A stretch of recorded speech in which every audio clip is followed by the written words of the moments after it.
భారత్ పాకిస్తాన్ల మధ్య ఉద్రిక్తతలు తీవ్ర స్థాయికి చేరిన నేపథ్యంలో మాజీ క్రికెటర్ అంబటి రాయుడు చేసిన ట్వీట్ పెద్ద దుమారం రేపింది.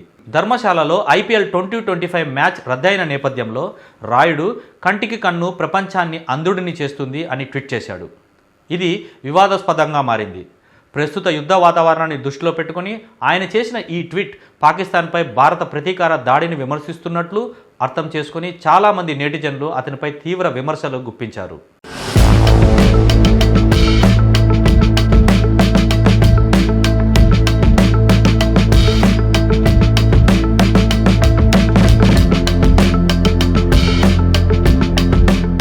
సోషల్ మీడియాలో రాయుడును దేశద్రోహిగా ఆరోపిస్తూ దేశం కోసం పోరాడుతున్న సైనికుల మనోభావాలను దెబ్బతీసేలా మాట్లాడుతున్నారంటూ ఆగ్రహం వ్యక్తం చేస్తున్నారు. అంతేకాకుండా జనసేన పార్టీ నుంచి రాయుడుని వెంటనే బహిష్కరించాలంటూ డిమాండ్ చేస్తున్నారు.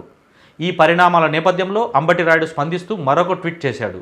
ఇందులో ఆయన తన వ్యాఖ్యలకు స్పష్టతనిస్తూ దేశభక్తి, శాంతి కోసం పిలుపునిస్తూ చెయ్యి కలిపి నడవాలని, కంటికి కన్ను ప్రపంచాన్ని అంధుడిని చేస్తుంది అనేది జ్ఞానాన్ని సూచిస్తుందంటూ చెప్పుకొచ్చాడు.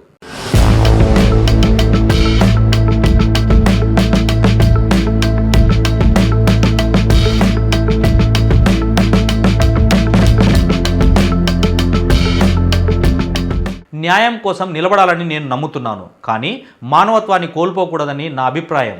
జమ్మూ కాశ్మీర్, పంజాబ్, ఇతర సరిహద్దు ప్రాంతాల్లో శాంతి భద్రత కోసం ప్రార్థిస్తున్నానని అంబటి రాయుడు అన్నాడు. అయితే ఈ వివరణ తర్వాత కూడా రాయుడుపై విమర్శలు తగ్గలేదు.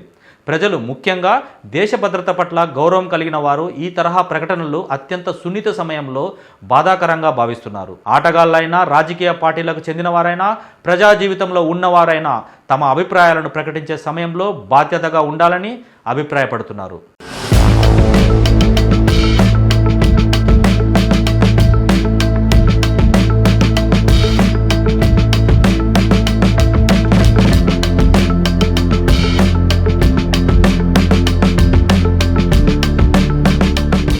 ఈ ఘటన రాయుడి రాజకీయ భవిష్యత్తుపై ప్రభావం చూపుతుందా అనే సందిగ్ధత ఏర్పడింది.